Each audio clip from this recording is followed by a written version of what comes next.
557 হিজরি সনের একটি রাতের ঘটনা। চারদিক নীরব নিস্তব্ধ, কোথাও কোনো সারা শব্দ নেই। এদিকে সুলতান নুরুদ্দিন জাহাঙ্গীর রহমতুল্লাহি আলাই তাহাজ্জুদ নামাজ আদায় করার পর ঘুমিয়ে পড়েছেন।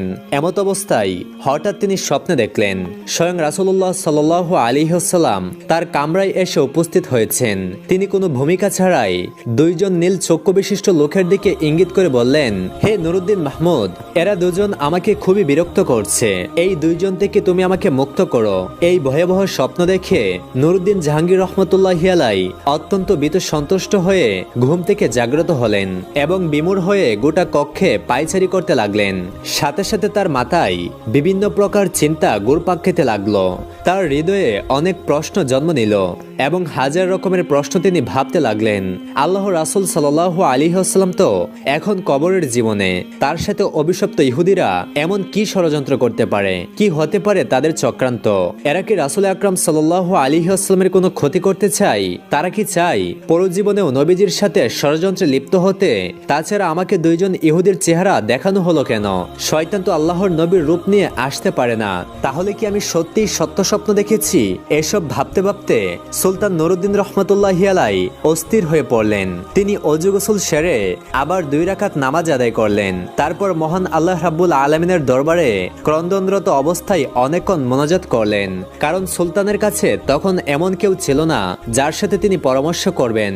আবার এই স্বপ্ন এমন নয় যে যার তার সাথে এই বিষয়ে কথা বলতে পারবেন। অবশেষে আবারও তিনি বিছানায় শয়ন করলেন। দীর্ঘ সময় পর যখন তার একটু ঘুমের ভাব এলো, সঙ্গে সঙ্গে আবারও তিনি প্রথমবারের ন্যায় নবী করিম সাল্লাল্লাহু আলাইহি ওয়াসাল্লামকে স্বপ্ন দেখলেন। নবীজি তাকে পূর্বের ন্যায় বলছে, হে নুরুদ্দিন মাহমুদ, এই দুইজন থেকে আমাকে মুক্ত করো। এরা আমাকে খুবই বিরক্ত করছে।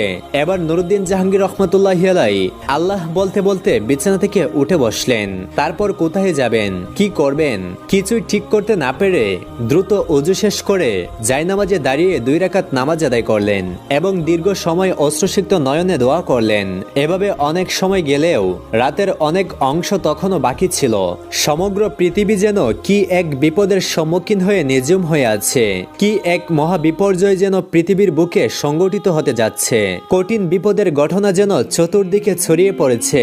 সুলতান মুখ তুলে আকাশ পানে তাকালেন। মনে হলো স্বপ্ন দেখা সেই দুইজন লোক যেন তাকে ধরার জন্য দ্রুত গতিতে ধেয়ে আসছে।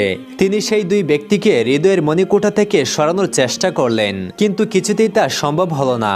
শেষ পর্যন্ত নিরুপায় হয়ে সুলতান নুরুদ্দিন জাহাঙ্গীর রহমতুল্লাহি আলাই চোখ বন্ধ করে আবারও তন্দ্রা বিভোর হয়ে শুয়ে পড়লেন।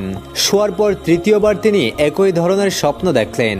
রাসূল করিম সাল্লাল্লাহু আলাইহি ওয়াসাল্লাম